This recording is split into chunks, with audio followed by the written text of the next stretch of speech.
우리 신앙 고백함으로 주일 새벽 기도회를 시작하도록 하겠습니다.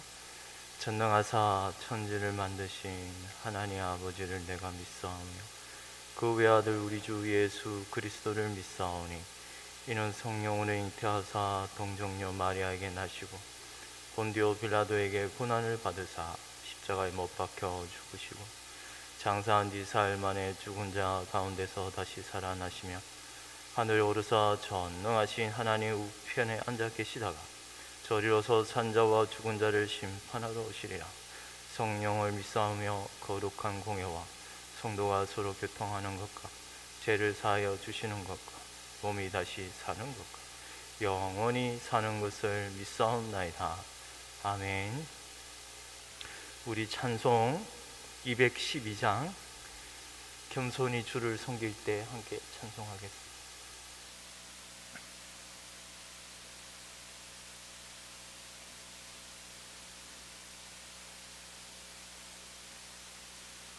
찬송 212장입니다.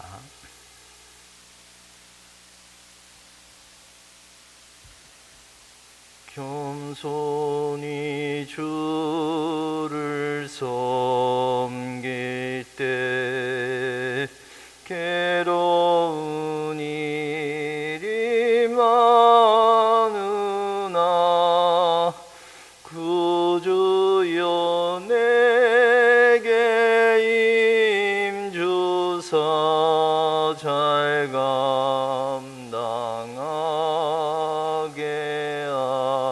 하소서. 인자한 말을 가지고 사람을 감화시키며 갈 길을 잃은 무리를 잘 인도하게 하소서. 구주의 귀한 인내를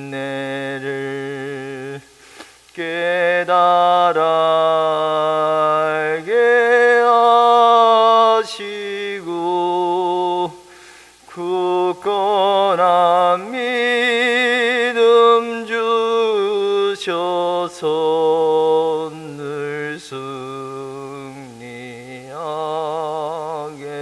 하소. 장래의 영광 비추사 소망이 되게 하시며 구주와 함께 살면서 참 평강 얻게 하소서.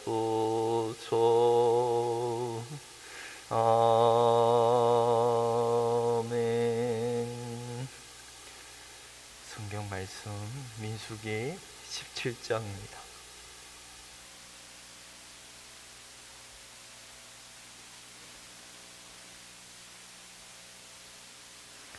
민수기 17장 전체 말씀 1절에서 13절 마지막까지 우리 한 절씩 교독하도록 하겠습니다.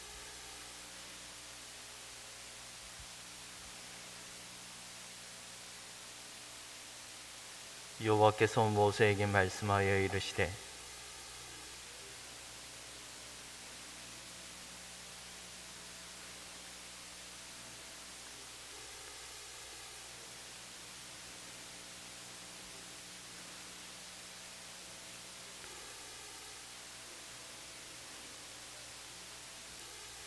너희 지팡이에는 아론의 이름을 쓰라. 이는 그들의 조상의 가문에 각 수령의 지팡이 하나씩 있어야 할 것임이니라.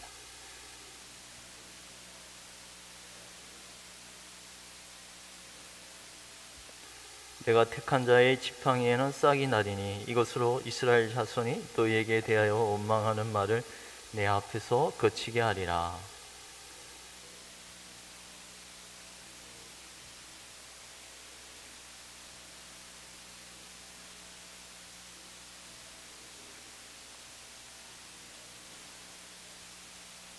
모세가 그 지팡이들을 정거의 장막 안 여호와 앞에 두었더라.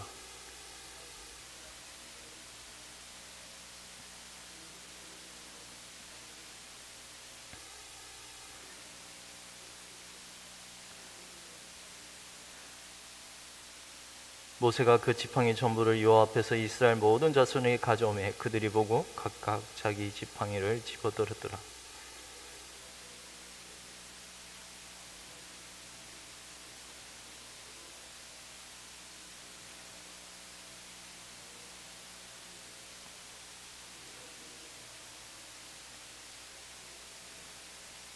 모세가 곧 그같이 하되 여호와께서 자기에게 명령하신 대로 하였더라.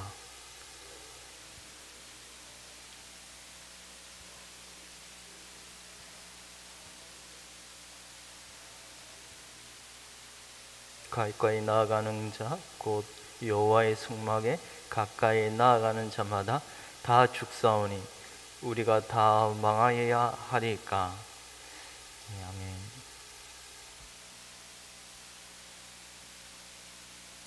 지금 이 이스라엘의 원망과 불평, 우리가 계속 그런 이스라엘의 원망과 불평을 보지 않습니까? 참으로 무서운 하나님의 심판에도. 근데 궁금한 건 이들의 그런 원망과 불평이 그 하나님의 진노하심과 노하심이 그들의 눈앞에서 실제적으로, 아니 그 전대미문의 사건 아니에요. 땅이 갈라지는, 땅이 그들을 고라와 자손의 그 진영 그냥 삼켜버리는 이런 무서운 심판에도 불구하고 오늘 말씀에는 여전히 뭐죠? 그들의 원망은 사라지지 않았습니다. 그죠? 왜냐하면 우리가 다 망하여야 하니까. 참 이거는 우리의 그 제대 모습을 그대로 다 반영합니다. 우리의 제대 모습은 그러니까 제가 제den이라는 모습을 쓸 때의 이 마음은 우리가 불신의 마음을 그대로 드러난다고 생각하면 됩니다. 하나님의 그런 노하심과 진노하심, 그것이 자체가 그런 신앙을 일으키지 못한다는 말이죠. 그런데 정말 믿음은 그런 하나님 앞에 그런 징계, 물론 무서움에도 불구하고 하나님 앞에 회개하고 돌이키고 주님 앞에 나아가는 것입니다. 그런데 불신의 마음은 하나님의 진노를 보고도 잠시 두려워할 뿐이지 결국 하나님께로 돌아서지 않습니다. 오늘 우리가 이런 또 내용을 한번 살펴볼 건데요. 오늘 그런 원망과 불평, 그들의 원망과 불평, 우리가 계속 살펴보는 내용은 그들의 원망은 무엇입니까? 모세와 아론을 향하여 너희가 우리들 가운데서 스스로 높아지고자 하느냐. 이 높아진다는 단어가 참 이게 놀랍게도 해요. 그게 여러분 주님이 죄를 지신다는 그 단어입니다. 목사님이 잠시 그 단어를 한번 언급하셨는데 죄를 지다는 말입니다. 그런데 이 죄를 지다는 말은 높아진다는 말이 또 됩니다. 주님의 하나님 나라의 일에 그런 지도자들, 지금 지도자들을 각 지파의 머리 된 자들을 딱 택하지 않습니까? 지파라는 단어도 히브리어는 참 놀랍게도요. 지파와 지팡이는 같은 단어입니다. 여러분 마태 제자 중에 마태 있지 않습니까? 그 마태가 지팡이라는 뜻입니다. 그리고 지파라는 단어도 돼요. 이런 뜻의 여러 가지 의미가 함축되어 있는데요. 오늘 이스라엘 지파 가운데서 각 지파에 하나씩을 택하여 그 지팡이 12를 취하여 그 위에 이름을 새기게 하였습니다.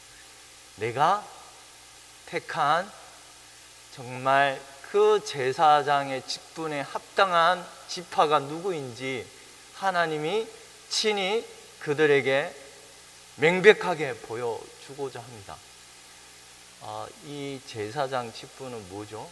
스스로 스스로 취하여 높아지는 그것이 아니라 오직 제사장은 하나님이 부르신 그 자만이 이 제사장 직분을 취할 수 있다는 것입니다. 이런 지도자, 이런 높아지고자 하는 거, 그건 참으로 무거운 짐이요. 참으로 우리가 다음 또 내일도 살펴보겠지만 이건 함부로 취해서도 안 되고 참 무서운, 어떻게 보면 무서운 직분이라고 할 수 있습니다. 왜냐하면 이 제사장은 그 하나님의 정막 가까이 오는 그 외인들, 그런 사람들이 부정함으로 접근하였을 때 그 죄의 책임을 누구에게 지십니까? 제사장에게 지신다고 하죠. 그래서 죄를 지는 아주 무섭고도 두려운 직분이라고 할 수 있습니다.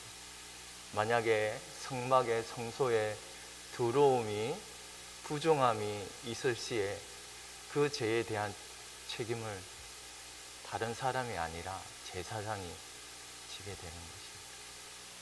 더러워지면. 하나님께서는 오늘 이런 하나님이 택한 그 제사장 직분에 하나님이 부르시는 그 제사장이 누구인지 그걸 오늘 증명하고자 합니다.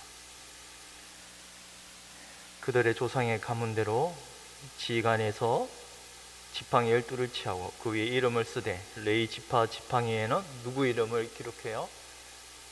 레위들이 또 고라 자손 레위 또 지파 아닙니까? 똑같은 레위인데 왜 당신만. 그런데 레위 지파에는 유달리 아론의 이름을 기록하게 하였습니다. 이런 혼동을 피하기 위하여 명백하게 기록하게 하셨습니다. 그리고 5절입니다. 내가 택한 자의 지팡이에는 싹이 나리니 이것으로 이스라엘 자손이 너희에게 대하여 원망하는 말을 내 앞에서 그치게 하리라.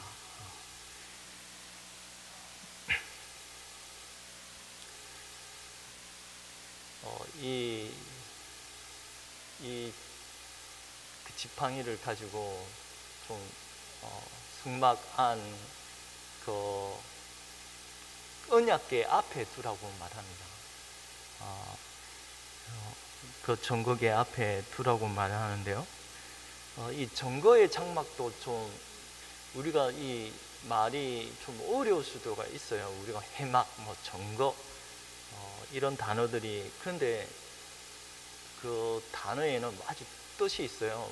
해막이라는 그 말은 지정한 때에 appointed time 텐트라는 말이에요. 예를 들면 여러 뜻도 있겠지만 하나님이 정하신 때에 그 이스라엘 백성을 만나신다는 그런 의미도 있어요. 그건 그들이 하나님 거기에서 하나님 만나시는 그런 의미도 있겠지만 저는 이것들이 결국 우리가 그런 구약의 율법의 그런 성막의 규례를 통해 예수 그리스도를 바라봐야 한다고 생각합니다. 하나님이 정하신 때까지 그들이 이스라엘 해막 가운데서 그런 율법과 성막의 규례를 통하여 오신 메시아를 소망하고 기다린다고 충분히 우리가 짐작할 수 있습니다. 하나님께서는 이런 정거궤 앞에 아론의 지팡이와 그 나머지 11개의 지팡이를 함께 둠으로 내가 택한 자가 누구인지를 증명하리라 하셨습니다. 그 결과 우리 어떻게 되었습니까? 8절입니다. 함께 읽도록 하겠습니다. 이튿날 모세가 정거의 장막에 들어가 본즉 레위 집을 위하여 낸 아론의 지팡이에 음이 돋고 순이 나고 꽃이 피어서 살구 열매가 열렸더라.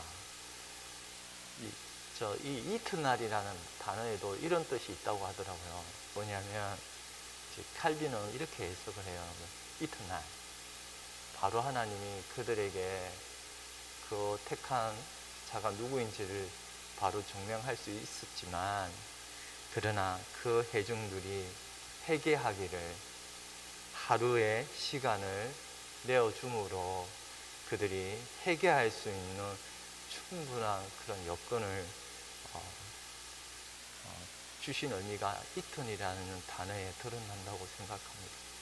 여러분 생각은 어떻습니까? 우리가 범죄하고 하나님 앞에 불순종하고 우리가 그런 경우가 너무 많지 않습니까? 우리의 죄악의 본성을 따라서 부패한 마음을 따라서 내 고집을 꺾지 아니하고 똑같습니다. 내 고집을 꺾지 아니하고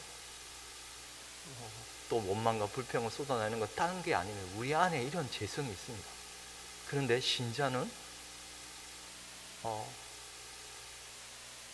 그 죄를 범하였어도 어떤 기간 가운데 회개하고 아버지 앞에 돌이키는 은혜가 있습니다. 너희 분을 해질녘까지 풀으라는 그 신약의 가르침이 있지 않습니까? 분을 품지 말고 해가 질 때까지 그 분을 우리는 하나님의 앞에서 늘 이렇게 우리 자신을 돌아보고 물론 우리도 넘어지고 실패하는 그런 연약한 자요나 신자에게는 회개하고 돌이키는 놀라운 은혜가 있다는 사실을 늘 기억했으면 좋겠습니다. 하나님께서는 하나님 택한 아론의 지팡이에만 싹을 나게 하심으로써 이 부르심은 스스로 원해서가 아니요 오직 하나님의 부르심으로 말미암아 이루어진다는 사실을 명백하게 전대미문입니다. 이전에도 있지 않았고 앞으로 있지 않을 놀라운 오직 예수 그리스도에게만 이 일이 이루어지는 것이죠. 오늘 이런 사실을 우리가 기억하면서 저는 이 안에서 많은 일을 우리가 생각할 수 있게 저도 솔직히 이 많은 내용을 잘 이해는 못합니다만 근데 오늘 한 가지 아론의 쌍난 지팡이에 그것도 살구꽃에 꽃이 피었다는 이 열매가 열렸다는 꽃이 피고 열매가 열렸다는 이것을 한번 잠깐 언급하고 마치려고 합니다. 뭐냐면 물론 이건 이새의 지파에서 이새의 싹에서 나는 옷이 그리스도를 분명하게 명백하게 드러내는 건 사실입니다. 그런데 이런 그리스도에게서 이루어지는 이 모든 일이 결국에는 그분을 믿음으로 말미암아 신자된 하나님 백성에게서 이런 일이 일어날 수 있다는 것입니다. 뭐냐면 열매가 맺히는 것. 그건 이 살구꽃이라는 말은 여러분이 에레미야에 보면 하나님이 이스라엘을 심판하신다고 하면서 그 솥과 또 그 살구나무를 보여주지 않습니까? 근데 그 살구나무라는 말을 해석하면서 말씀을 지켜 행하게 하리라 이런 말을 해요. 그 지킨다는 단어를 거기에는 해석을 하는데요. 이 살구라는 단어가 이 똑같은 단어인데 두 가지 완전히 다른 뜻이 있어요. 살구나무와 깨어 지킨다는 말이 있어요. 깨어 있는 마음. 우리가 죽은 영혼이 어떻게 깨어납니까? 그리스도를 믿음으로 말미암아 이 죽은 심령이 다시 살아남으로 말미암아 신실한 주의 백성, 늘 깨어 슬기로운 지혜로운 종처럼 살 수 있는 것입니다. 그것이 하나님 모든 주를 믿는 그의 백성들 가운데 일어나게 될 것입니다.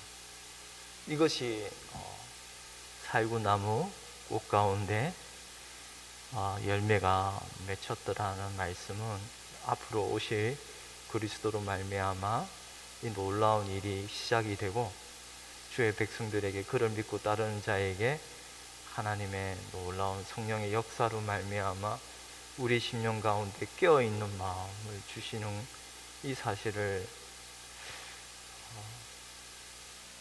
가르쳐 준다고 저는 생각하고 있습니다.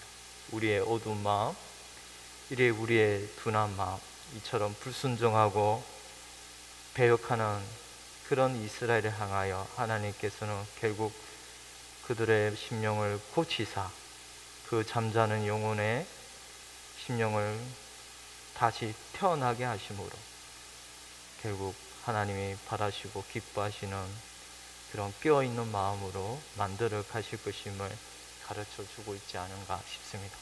기도 드리겠습니다. 하나님 아버지, 참으로 이 이스라엘 백성들의 패역한 마음을 가르쳐 주시기 위하여 하나님 그들에게 하나님 각 지파 가운데 지팡이를 취하게 하심으로써 하나님이 택한 자에게만 놀랍게도 아론의 지팡이에만 싹이 나게 하심으로 하나님이 부르시는 이 제사장의 직분은 소수로 취함이 아니요 오직 하나님의 부르심으로 말미암아 이루어진다는 놀라운 사실을 가르쳐 주시니 감사합니다. 하나님, 오직 하나님이 기뻐하시는 자, 이는 내 사랑하는 자요 내 기뻐하는 자가 오직 예수 그리스도이심을 우리에게 가르쳐 주시고 오직 이 예수 그리스도 안에서만 우리가 택하심을 잊고 부르심을 받는 줄을 알고 믿사옵나이다. 주님, 주의 모든 백성들이 이 주님을 신뢰함으로 말미암아 그 죽은 영혼이 다시 솟생케 되고 열매가 맺히고 꽃이 피는 이런 복된 일들이 신자에게 이루어짐을 알게 하여 주시옵소서. 감사하고 이 모든 거 우리 주 예수 그리스도 이름으로 기도드리옵나이다. 아멘. 하늘에 계신 우리 아버지여, 이름이 거룩히 여김을 받으시오며 나라의 임하옵시오며 뜻이 하늘에서 이루어진 것 같이 땅에서도 이루어지이다. 오늘날 우리에게 일용할 양식을 주옵시고 우리가 우리에게 죄 지은 자를 사하여 준 것 같이 우리 죄를 사하여 주옵시고 우리를 시험에 들게 하지 마옵시며 다만 악에서 구하옵소서.